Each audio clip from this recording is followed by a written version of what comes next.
आकाशवाणी रांची से प्रस्तुत है प्रादेशिक समाचार।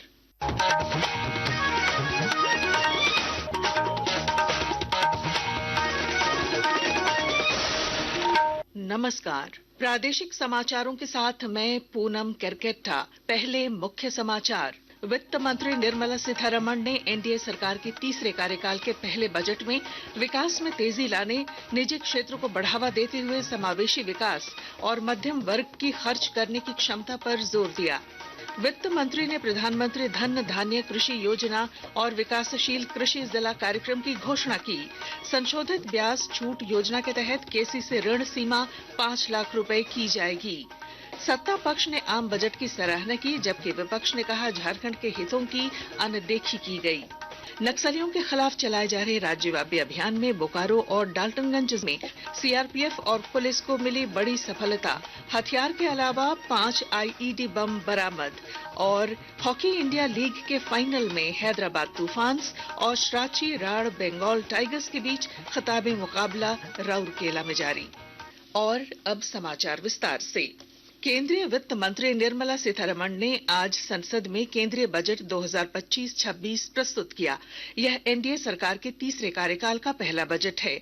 वित्त मंत्री ने केंद्रीय बजट में विकास के 4 इंजनों कृषि, एमएसएमई, निवेश और निर्यात की पहचान की है और कहा कि इसका लक्ष्य विकास में तेजी लाना, समावेशी विकास सुनिश्चित करना, निजी क्षेत्र में निवेश में वृद्धि और देश के मध्यम वर्ग की खर्च करने की क्षमता बढ़ाना है। For this journey of development, our 4 powerful engines are agriculture, MSME, investments and exports. The fuel, our reforms, our guiding spirit, inclusivity and the destination, Vikasit Bharat. This budget aims to initiate transformative reforms. वित्त मंत्री ने कहा कि नई कर व्यवस्था के अंतर्गत 12 लाख तक की आय पर कोई कर देय नहीं होगा। प्रधानमंत्री नरेंद्र मोदी ने इसका स्वागत करते हुए कहा कि यह बजट मध्यम वर्ग भारत के विकास के लिए शक्ति प्रदान करता है। अब इस बजट में 12 लाख रुपए तक की आय को टैक्स से मुक्त कर दिया गया। सभी आय वर्ग के लोगों के लिए टैक्स में भी कमी की गई है। इसका बहुत बड़ा फायदा हमारे मिडिल क्लास को, नौकरी पेशे करने वाले जिनकी आय बंधी हुई है, मिडिल क्लास को इससे बहुत बड़ा लाभ होने वाला। वित्त मंत्री ने टीडीएस, टीसीएस दरों को युक्ति संगत बनाने और वरिष्ठ नागरिकों के लिए ब्याज पर कर कटौती की सीमा 50,000 रुपए से बढ़ाकर 1 लाख रुपए करने का प्रस्ताव किया। किराए पर टीडीएस की वार्षिक सीमा 2,40,000 रुपए से बढ़ाकर 6 लाख रुपए की जाएगी। साथ ही अद्यतन विवरणी दाखिल करने की समय सीमा 2 साल से बढ़ाकर 4 साल करने का प्रस्ताव रखा गया। वित्त मंत्री ने प्रधानमंत्री धन धान्य कृषि योजना और विकासशील कृषि जिला कार्यक्रम की घोषणा की। इसके अंतर्गत 100 जिलों को शामिल किया गया है, जिसमें कृषि उत्पादकता और फसल की विविधता को बढ़ाने का लक्ष्य रखा गया है। वित्त मंत्री ने कहा कि सरकार खाद्य तेलों में आत्मनिर्भरता प्राप्त करने के लिए राष्ट्रीय खाद्य तिलहन मिशन कार्यान्वित कर रही है। साथ ही अरहर, उड़द और मसूर के उत्पादन पर विशेष ध्यान देने के साथ 6 वर्षीय दलहन आत्मनिर्भरता मिशन शुरू करेगी। बजट में सब्जियों और फलों के लिए व्यापक कार्यक्रम के लिए उपायों की भी अवधारणा तैयार की गई है। श्रीमती निर्मला सीतारमण ने संशोधित ब्याज योजना के अंतर्गत किसान क्रेडिटों के माध्यम से मिलने वाले ऋण की सीमा 3 लाख रुपए से बढ़ाकर 5 लाख रुपए करने की घोषणा की। प्रधानमंत्री मोदी ने कहा कि बजट में जो घोषणाएं हुई हैं, वह कृषि क्षेत्र और ग्रामीण अर्थव्यवस्था में नई क्रांति का आधार बनेगी। बजट में किसानों के लिए जो घोषणा हुई है, वो कृषि क्षेत्र और समूची ग्रामीण अर्थव्यवस्था में नई क्रांति का आधार बनेगी। पीएम धन धान्य कृषि योजना के तहत 100 जिलों में सिंचाई और इंफ्रास्ट्रक्चर का डेवलपमेंट होगा। वित्त मंत्री ने विकास के लिए एमएसएमई को दूसरा शक्तिशाली इंजन बताया और बजट में लघु, सूक्ष्म और मध्यम उद्यमों के वर्गीकरण के लिए निवेश की सीमा 2.5 गुना बढ़ाने और कारोबार सीमा भी 2 गुनी करने का प्रस्ताव रखा। श्रीमती सीतारमण ने अनुसूचित जाति और अनुसूचित जनजाति की पहली बार की उद्यमी 5 लाख महिलाओं के लिए एक नई योजना का शुभारंभ किया। यह अगले 5 वर्षों के दौरान 2 करोड़ रुपए तक के ऋण प्रदान करेगी। वित्त मंत्री निर्मला सीतारमण ने निवेश को वृद्धि का तीसरा इंजन बताते हुए लोगों, अर्थव्यवस्था और नवाचार में निवेश को प्राथमिकता दी। बीमा क्षेत्र में एफडीआई सीमा 74% से बढ़ाकर 100% करने की घोषणा की गई, जिससे भारत में संपूर्ण प्रीमियम का निवेश अनिवार्य होगा। ग्रामीण क्षेत्रों में भारतीय डाक भुगतान बैंक की पहुंच बढ़ाने और भारत नेट परियोजना के तहत सरकारी स्कूलों और स्वास्थ्य केंद्रों को ब्रॉडबैंड कनेक्टिविटी देने की योजना बनाई गई है। श्रीमती सीतारमण ने निर्यात को विकास का चौथा इंजन बताते हुए कहा कि क्षेत्रीय और मंत्रालयी लक्ष्यों के साथ एक निर्यात संवर्धन मिशन का शुभारंभ किया जाएगा, जिसे वाणिज्य मंत्रालय, एमएसएमई मंत्रालय और वित्त मंत्रालय द्वारा संयुक्त रूप से चलाया जाएगा। भारतीय जनता पार्टी ने केंद्रीय वित्त मंत्री निर्मला सीतारमण द्वारा पेश किए गए आम बजट की सराहना की है। रांची स्थित भाजपा प्रदेश कार्यालय में केंद्रीय बजट पर परिचर्चा का आयोजन हुआ, जिसमें प्रदेश अध्यक्ष बाबूलाल मरांडी समेत कई नेता शामिल हुए। श्री मरांडी ने बजट की सराहना करते हुए इसे भारत को 2047 तक विकसित राष्ट्र बनाने वाला बताया। इतनी अच्छी बजट वर्षों बाद एक साथ दिखाई पड़ा। उन्होंने हर क्षेत्रों को ध्यान में रखा। महिलाओं को भी विशेष फोकस किया है, तो युवाओं के पर भी ध्यान दिया है, छात्रों पर भी ध्यान दिया है कि हमारे मेडिकल क्षेत्र में भी छात्र अधिक से अधिक पढ़े। फिर आईआईटी के क्षेत्र में भी एक और उद्योग के हब भी बनाने का, मैन्युफैक्चरिंग हब भारत को बनाने का भी उन्होंने साफ साफ बताया। पार्टी प्रवक्ता प्रतुलनाथ शाहदेव ने कहा कि बजट सर्वस्पर्शी है, जिसमें महिलाओं, युवाओं, किसानों और छात्रों का विशेष ध्यान रखा गया है।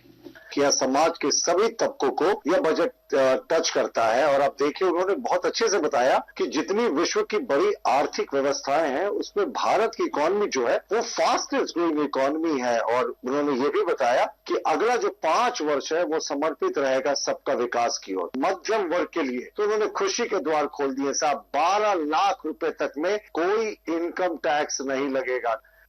वहीं झारखंड मुक्ति मोर्चा ने कहा है कि आम बजट में झारखंड के हितों की अनदेखी की गई है।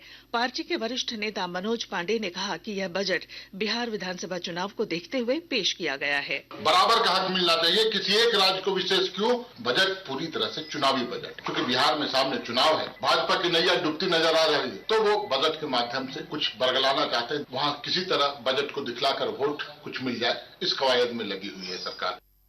कांग्रेस के पूर्व प्रदेश अध्यक्ष राजेश ठाकुर ने आम बजट को जन विरोधी बताते हुए कहा कि यह केवल डबल इंजन सरकारों को लाभ पहुंचाने के लिए बनाया गया है। बोकारो में पत्रकारों से बातचीत में उन्होंने कहा कि बजट में मात्र 0.2% लोगों का ही ख्याल रखा गया है, जबकि आम जनता उपेक्षित रह गई। देखिए, ये दिल्ली और बिहार के चुनाव के मद्देनजर बजट पेश किया गया है। हमारे राज्य को कुछ भी नहीं मिला। झारखंड के साथ सौतेला व्यवहार किया गया है। झारखंड की जनता बर्दाश्त नहीं करेगी। जहां उनकी दोनों सरकार रहेगी उसको तो वो कुछ देंगे, जहां विपक्ष की सरकार रहेगी तो उसको नहीं देंगे।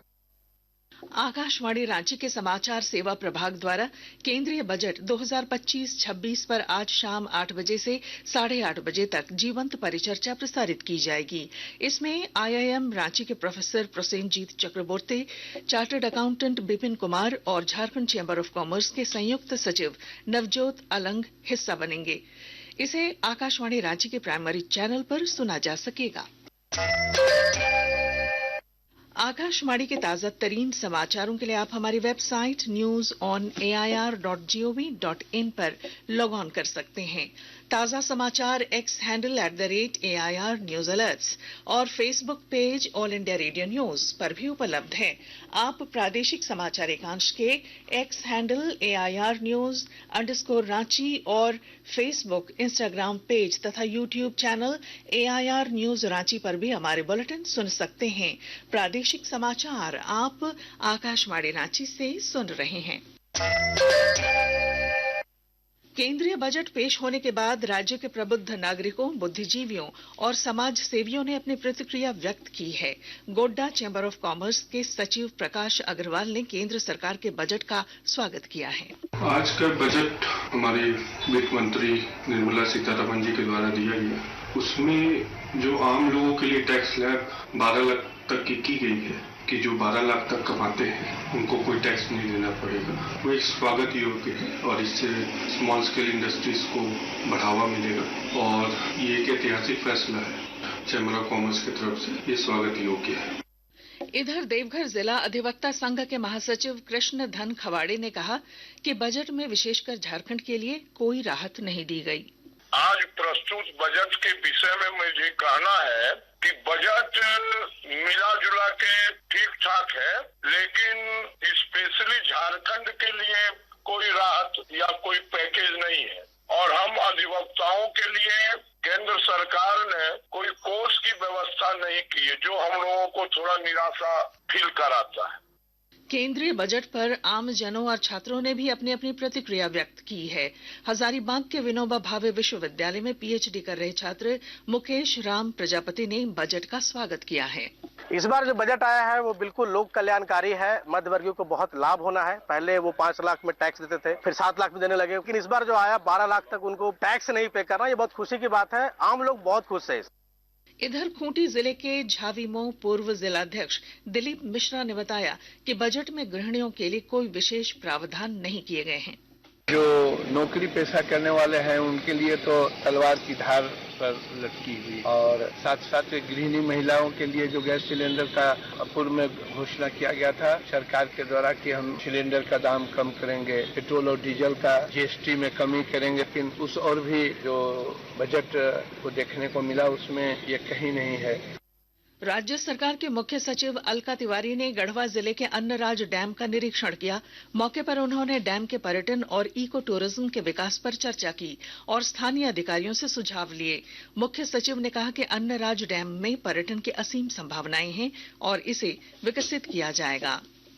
नक्सलियों के खिलाफ चलाए जा रहे राज्यव्यापी अभियान में बोकारो और डाल्टनगंज जिले में बड़ी सफलता मिली है। बोकारो पुलिस और सीआरपीएफ ने संयुक्त रूप से ऊपरघाट क्षेत्र से AK-47 राइफल, गोलियां, 4 आईईडी बम और 500 रुपए नगद बरामद किए। इधर पलामू जिले के हुसैनाबाद थाना क्षेत्र के दूधिया गांव में पुलिस ने 9 किलो का आईईडी बम और एक देसी कट्टा बरामद किया। पुलिस अधीक्षक रेशमा रमेशन ने बताया कि जमीन में गाड़कर रखे आईईडी बम को मौके पर नष्ट कर दिया गया। खूंटी जिले में नीति आयोग के आकांक्षी जिला कार्यक्रम के तहत संचालित संपूर्णता अभियान पर विशेष ध्यान दिया जा रहा है और जानकारी दे रही हैं हमारी खूंटी संवाददाता। खूंटी जिले में नीति आयोग द्वारा निर्धारित 6 प्रमुख क्षेत्रों सॉयल हेल्थ कार्ड, गर्भवती महिलाओं की प्रसव पूर्व देखभाल, अनुपूरक पोषण, टीकाकरण, बुनियादी सुविधा युक्त विद्यालय एवं पाठ्य पुस्तक उपलब्धता पर विशेष ध्यान दिया गया। वहीं नीति आयोग द्वारा खूंटी जिले के आकांक्षी कर्रा प्रखंड को शानदार प्रदर्शन करने के लिए ही समूचे 6ठे पूर्वी क्षेत्र में प्रथम स्थान हासिल करने हेतु केंद्र सरकार द्वारा 1.5 करोड़ रुपए की राशि पुरस्कार स्वरूप दिया गया है। ज्योत्सना शीला, आकाशवाणी समाचार, खूंटी। और अब हॉकी इंडिया लीग के फाइनल में हैदराबाद तूफान्स और श्राची राड बंगाल टाइगर्स के बीच खिताबी मुकाबला राउरकेला में जारी है। कल राउरकेला में हैदराबाद ने JSW सूरमा हॉकी क्लब को हराकर फाइनल में जगह बनाई। श्राची राड बंगाल टाइगर्स की टीम तमिलनाडु ड्रैगन्स को हराकर फाइनल में पहुंची है। इधर खूंटी जिले के बिरसा मुंडा हॉकी स्टेडियम में CLNL और बोवेलैंडर फाउंडेशन ने संयुक्त रूप से नीदरलैंड के HC ब्लू मेंडल क्लब और झारखंड 11 महिला टीम के बीच मैत्रीपूर्ण हॉकी मैच का आयोजन किया। नीदरलैंड की टीम ने 6-0 से जीत हासिल की। विधायक रामसूर्य मुंडा और बोवेलैंडर फाउंडेशन के CEO फ्लोरेस बोवेलैंडर ने खिलाड़ियों को सम्मानित किया। और अब बुलेटिन के आखिर में मुख्य समाचार एक बार फिर। वित्त मंत्री निर्मला सीतारमण ने एनडीए सरकार के तीसरे कार्यकाल के पहले बजट में विकास में तेजी लाने, निजी क्षेत्र को बढ़ावा देते हुए समावेशी विकास और मध्यम वर्ग की खर्च करने की क्षमता पर जोर दिया। वित्त मंत्री ने प्रधानमंत्री धन धान्य कृषि योजना और विकासशील कृषि जिला कार्यक्रम की घोषणा की।